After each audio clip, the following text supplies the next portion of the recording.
Welcome to episode 3 of TJK Talks. I have my two co-hosts, Kent and Trevor. Today we're going to be going over week 3 and diving into our week 4 predictions as well. So South Florida took a pretty big beating to Miami this week, 49-12. Carson Beck didn't play outstanding, but he did do enough to get the blowout win versus their, don't want to say rival, but In-state opponent. In-state opponent, very close to Miami. Marcel Reed had a very big win against Notre Dame as well this week, 41-40, getting that 1-point win against ranked Notre Dame, a revenge game from last year when Notre Dame got that win in College Station, Texas. So yeah, Marcel Reed, I think that he is playing very well. He is in the Heisman talks, and he led his team to a very big win against a game that they would have called a revenge game and a game that they needed to win in order to keep the trajectory of their season alive. I also think that on defense, Scooby Williams played a really good game. He had an interception, and then he also played really good to defend against Jeremiah Love. And I think their defense is also something to be scared of. That was a very good game. I was just back and forth. I felt like I was just watching an instant classic, a shootout. As you can see, Notre Dame is still ranked 24th, which actually I do agree with. I saw a lot of people saying, oh, they shouldn't be ranked. They lost to two ranked teams by a total of 4 points. That's not a lot, and I think they're just, I wouldn't say unlucky losses, but very close, and I do think Notre Dame is still a good team. Something I also want to bring up, since we're bringing up the rankings real quick, me and Trevor were talking about this earlier, but why we didn't think that Notre Dame deserved to be over USC. Yeah, USC's 3-0.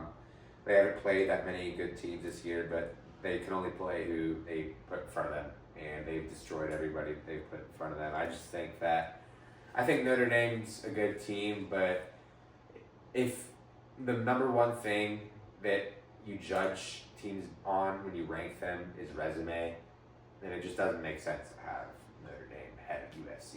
And that's what it should be. It should be the number one thing is resume, but with the Associated Press nowadays, who knows? You never really know when you go with the rankings. There was another instant classic game, week 3. There was a 44-41 overtime in Tennessee. Georgia took the dub. It was a great game.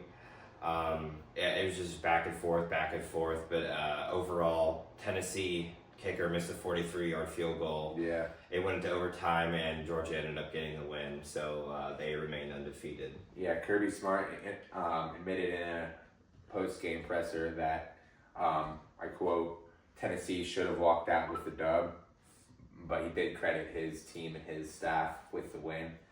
But just goes to show how unfortunate it was for Tennessee. But Georgia Stars balled out. Gunnar Stockton didn't have an outstanding game. He had a couple really good throws. He was 23 for 31 on the day, 2 touchdowns, 304 yards. So can't really ask much more of him. Yeah, but Georgia and Tennessee, both of them played very, very well. I think that this loss for Tennessee isn't going to be a huge thing for them if they go to the end of the season with only one loss, and it's Georgia. They can easily make the playoffs and Easily. possibly Easily the make SEC the championship as well. They just got to keep trending upward. Another game that happened this weekend was Ohio State University versus Ohio University, and all three of us actually went to that game. It was very, very fun to go to. Good atmosphere. Ohio played. They stood their ground against the best team in the country, scoring the most points against Ohio State than anybody else this year. My predictions going into that game was 38-17. Turned out being 37-9. Pretty good prediction. I mean, Not too bad, pretty close. Yeah. I mean, that was a close game. Of course, like I said, we were all at that game. It was your first my first ever game inside the shoe. Right. So it was a good atmosphere.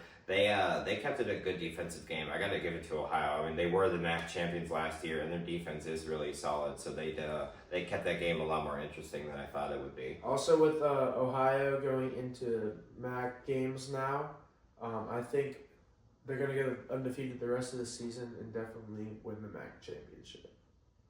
I have a very good chance of going back to MAC for sure.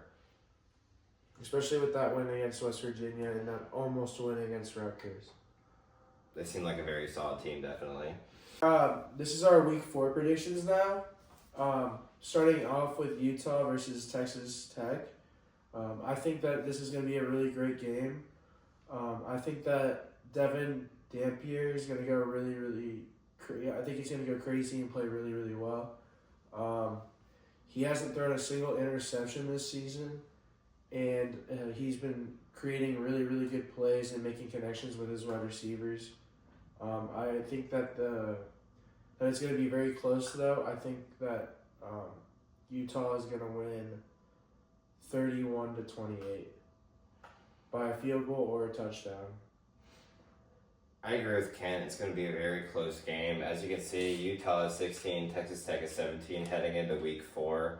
They're both clearly very talented teams, but I just think Texas Tech will have a slight edge over Utah. I'm going to pick them to win a defensive battle 24-21. Yeah, I think that it's going to be a very good game.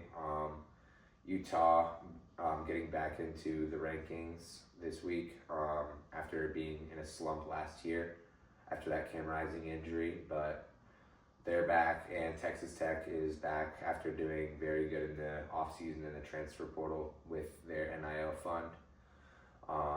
But yeah, Texas Tech has a very stacked defensive line, and they have a good quarterback behind the offensive line as well. So I'm not discrediting Utah either, but I think that Texas Tech wins in more of a shootout offensive fashion.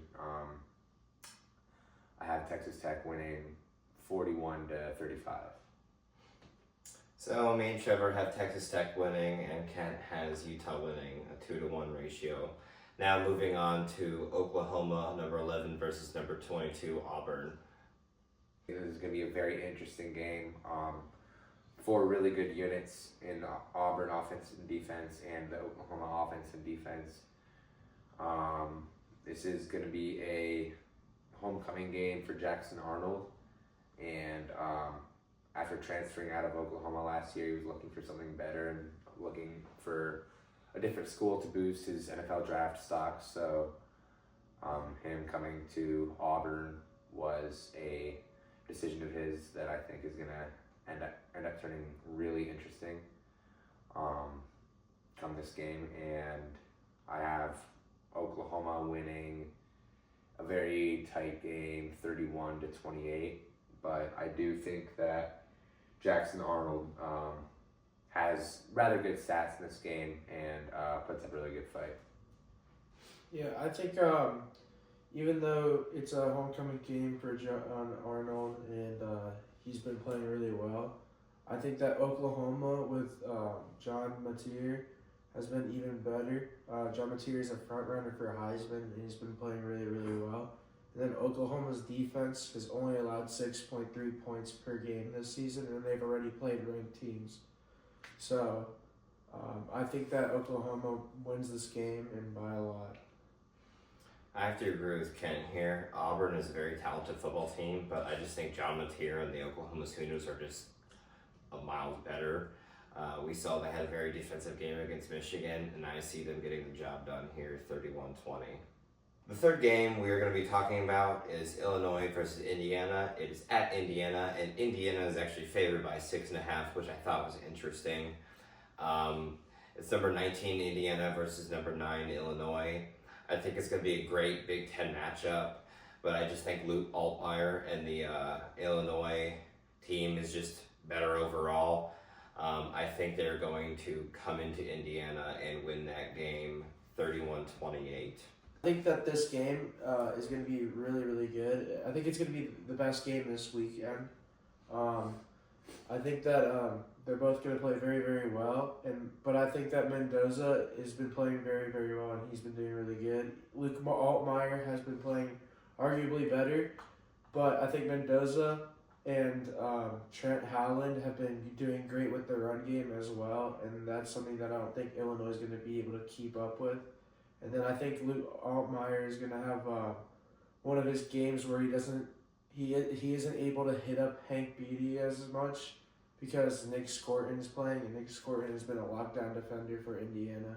I mean, last weekend Indiana won 73-0, which was really, really scary. And I think whoever wins this game is going to be a big threat in the Big Ten. Another thing to note is that neither quarterback has thrown an interception yet. So, very efficient game. I think both quarterbacks are going to do very good. I think it's going to be a shootout.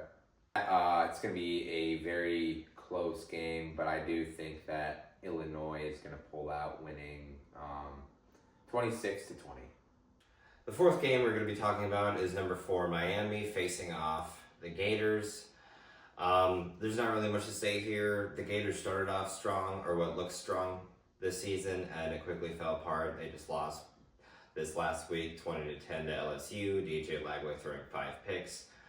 I am going to pick Miami to win 34-17. I personally do not see that being a close game, especially for it being at home for Miami. Yeah, I'm gonna say something different. I don't think that this really counts Florida out. LSU is a very, very good team, and it wasn't a bad score to be playing against a very, very good team. 21-10. They only lost by 11 points. That's only 2 scores. I think that DJ Lagway had a down game. I'm not saying that they're gonna win this game though, because I have Miami winning. But because the last 8 years, if I'm correct, Miami's won 7 of the last 8. 8 out of the last 10. But yeah. 8 of the last 10. My bad. But yeah, it's been a very big winning streak for Miami, so I'm gonna go with Miami, especially with Carson Beck playing pretty well. Yeah, agreed. And yeah, I also think that this is going to be a Miami win, but I do think that Florida's going to put some more fight into it. Kind of like Ket said, losing by 10 to LSU isn't that bad considering throwing 5 interceptions in one game. So that at least does show that their team can have a little bit of fight. If they can use that at the right time, they could capitalize and maybe make a very threatening game to Miami, maybe even beat them.